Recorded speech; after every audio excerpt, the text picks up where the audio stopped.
This screencast lecture will cover the Pacific Realm and the Pacific Rim. Here we have two maps, one that illustrates the extent of the vast Pacific Ocean, which covers close to half of the globe's surface. You can see the position of the United States, China, Japan, and Australia, all of which occupy part of the Pacific Rim. The Pacific Realm itself will constitute the islands that are the smallest geographic landmass on the Earth, but cover the largest areal extent. Starting with the Pacific Rim, we will want to spend some attention looking at the Pacific Mountains and Valleys physiographic region. In particular, we're going to be looking at some of the natural processes that have contributed to the physiography of this region, which includes the mountains that characterize much of the western United States. This map illustrates the natural disaster risks that face the United States, and it's worth noting that while the United States in the southwest and eastern part of the United States will be subject to hurricanes, the Midwest to tornadoes, the West faces its greatest risks from earthquakes and also from volcanic activity and a risk of tsunamis. Here we see an image of Hurricane Katrina from the last decade, which devastated the city of New Orleans. This last year, we saw Houston, Texas, suffer a catastrophic hurricane. These hurricanes are fed by warm ocean waters, which are being exacerbated by global climate change. Shifting to the West Coast and the Pacific Rim, we will want to review the principles of plate tectonics. Note the position of California and Oregon and Washington and Alaska, all of which are in close proximity to tectonic plate boundaries, especially the boundary between the Pacific Plate and the North American Plate, that will explain much of the reason that we see earthquake and volcanic activity, as well as tectonic hazards and mountainous terrain. It's important to keep in mind that tectonic processes, those found along plate boundaries, will serve to build up mountains. Here we're looking at Lake Tahoe and the eastern side of the Sierra Nevada over Nevada from an airplane at approximately 30,000 feet in elevation. The Pacific Ring of Fire is distinct from the Pacific Rim and is the area that rims the Pacific with volcanoes and earthquake activity, as illustrated. The most famous fault zone in the world runs through California. Here we can see the San Andreas Fault extending from far southern California up through the San Francisco Bay Area, northward and off coast, just to the south of Eureka and Arcata in Humboldt County. This tectonic plate boundary is created by the sliding motion of the Pacific Plate relative to the North American Plate. Note that north of Cape Mendocino and Eureka Arcata, we see a subduction zone, which we will look at momentarily. San Andreas Fault is therefore classified as a transform fault zone along a sliding plate boundary. This image illustrates the plate movement of the Pacific Plate that produced the Loma Prieta earthquake in 1989. A subduction zone is a convergent plate boundary, And the Cascade volcanoes are characteristic of mountains that are formed through this process of one plate converging and plunging beneath a neighboring plate. Note that the ocean plate, which is more dense, will plunge beneath the continental plate.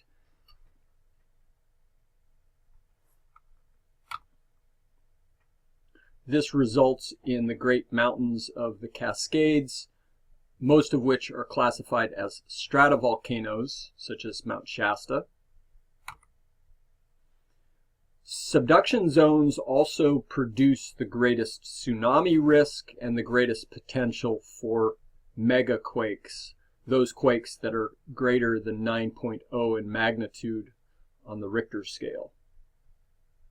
Tsunamis are produced when the seafloor displacement causes a displacement of the water over the seafloor, which in turn produces a large wave which will travel ashore. Many of you may have seen tsunami evacuation route signs on the northern coast of California and Oregon. The Pacific Hinge region, as defined by our textbook, is characterized by a focus on the Pacific Rim economy, which is vital to the global economy and characterizes the modern trend towards globalization, where we have increased exchange through trade and cultural activities. This includes global cities such as Los Angeles, San Francisco, Seattle, and Vancouver. These cities are characterized by innovation and trend setting and are considered modern cultural hearths. One need only consider the role of information technologies, from computers to the smartphone, which were innovated in cities in the western United States. These cities also are characterized by vibrant tourism and recreation-based economies, and also to tectonic hazards. Here we see the city of Seattle on the left, San Francisco on the right. Los Angeles, of course, world famous home of Hollywood and one of the largest urban areas in North America with a large Latino population. San Francisco, built up around the gold rush, is now the financial heart of the western United States. We have a very strong Asian influence characterized by Chinatown here, and vibrant architecture, culture, parks. And this is an opportunity to remind you about an opportunity to visit and learn about the geography of San Francisco through this one-unit field class, where we'll take a 2-day trip, lodging and transportation covered.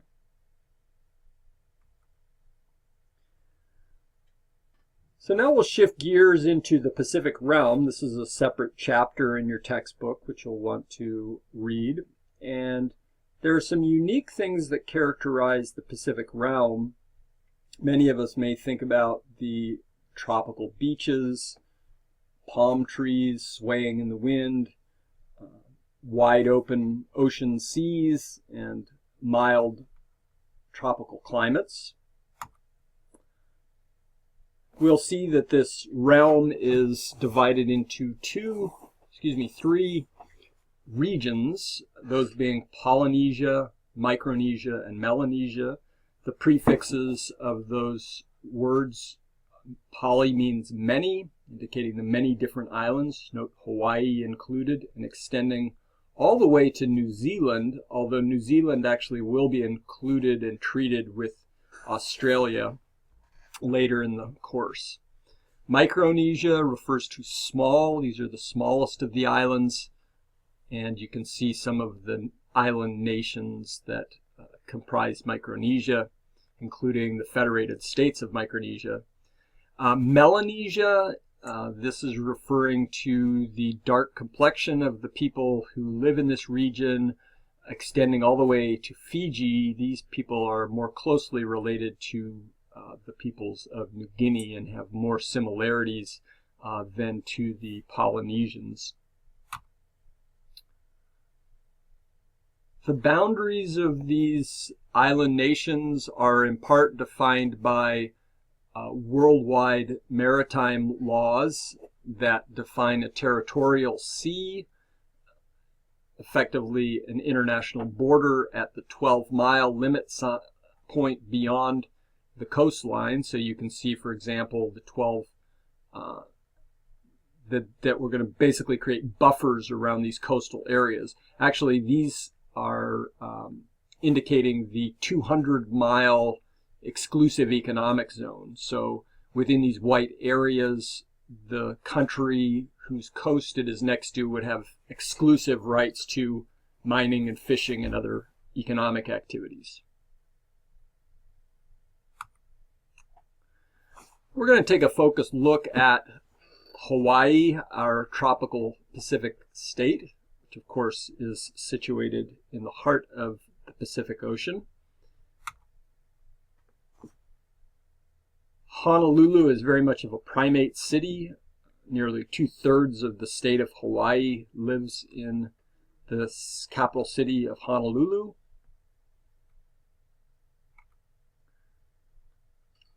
Hawaii is volcanic in origin. Here we see some of the lava flows that have constructed the island chain and introduce hazards to the islands. Most specifically, we'll see volcanic activity on the youngest island and the largest island, which is the island of Hawaii, sometimes referred to as the Big Island. You'll notice that Hawaii is the youngest and progressively older towards Kauai as the Pacific Plate migrates northward across this tectonic hotspot. Okay, native Hawaiians are unique. As I mentioned earlier, they are Polynesians. They're actually related to the Maori people of New Zealand and have been in the island since 500 AD, almost 1600 years. Quite miraculous that these master navigators were able to locate the islands, inhabit the islands for over 1,000 years, and sustain quite a large population during that period of time. The population of Hawaii was supported by one plant in particular, which is taro. This allowed for long ocean voyages. They made this and still eat this porridge called poi that is fermented, that allows for food to not require refrigeration, which enabled these long cross-ocean journeys in the pre-refrigeration era. Hawaii has a very diverse population, and this table of population comparing Hawaii to the United States reveals some very interesting facts. Note the percentage of whites that live in Hawaii, just 27%, as opposed to 80% nationwide. The other striking number to look at is the Asian population, with almost 40% of, over 40% Asian in 2005, compared to just 4% for the United States as a whole. You'll notice 10% roughly of native Hawaiians, and there's a variety of issues and challenges that the native Hawaiians face that are similar in many ways to Native Americans elsewhere. Dropout rates, problems with drug abuse, domestic violence, and much of this centers around a disconnection from their traditional way of life and their traditional access to land and resources.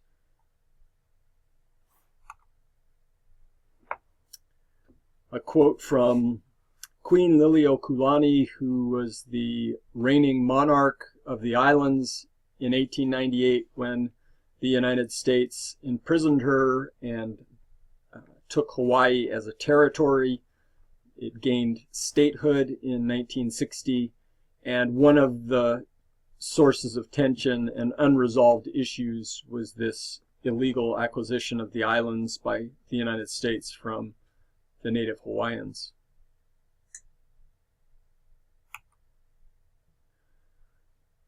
In looking at the Pacific realm, we are going to be discussing a dichotomy between the high islands and low islands.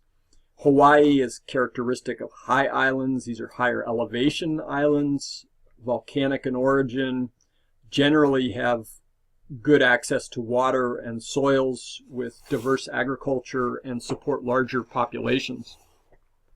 It's important to recognize that while the native Hawaiians lived for 16 centuries entirely on the resources of the islands, today 90% of food and 90% of energy is imported to the islands to support the population that now lives there. And we can look at a variety of other examples of high islands. This is New Caledonia in Melanesia.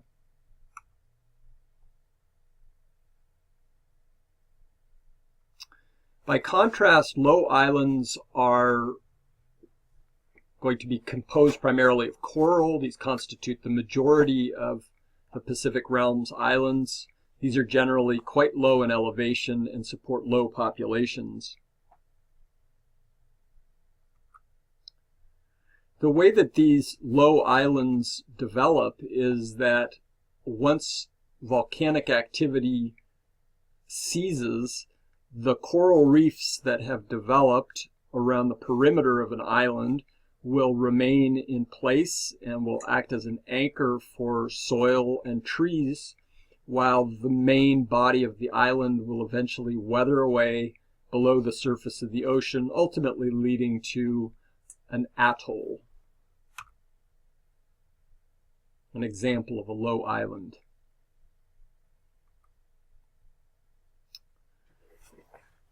Coral reefs are described as the rainforests of the ocean. They support the highest level of biodiversity, and we see a number of threats related to coral reefs today. Overfishing is a significant problem. Coral bleaching, another problem, and we're starting to see indications of significant stress and declines in fish and other organisms that live here. This is a region that was the center of nuclear testing, and the legacy of nuclear waste affects many places in the Pacific realm. Solid waste, much of it of origin from the Asian and North American continents, have produced the Great Pacific Garbage Patch, which is having a toll on wildlife. You see an image in the bottom of an albatross, one of the great Pacific birds, that has died from ingesting plastics. And this is an increasing problem as we see this significant area that has plastic waste. You see the term up here, the approximate areas of this rubbish soup, as it's described. Sea level rise is a major concern for these low-lying Pacific islands.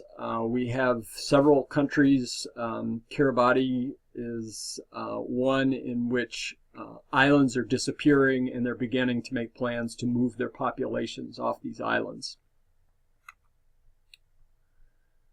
So in closing, the Pacific realm is a beautiful area with lots of tourism, high dependence on tourism, and of global importance in terms of supporting coral reefs.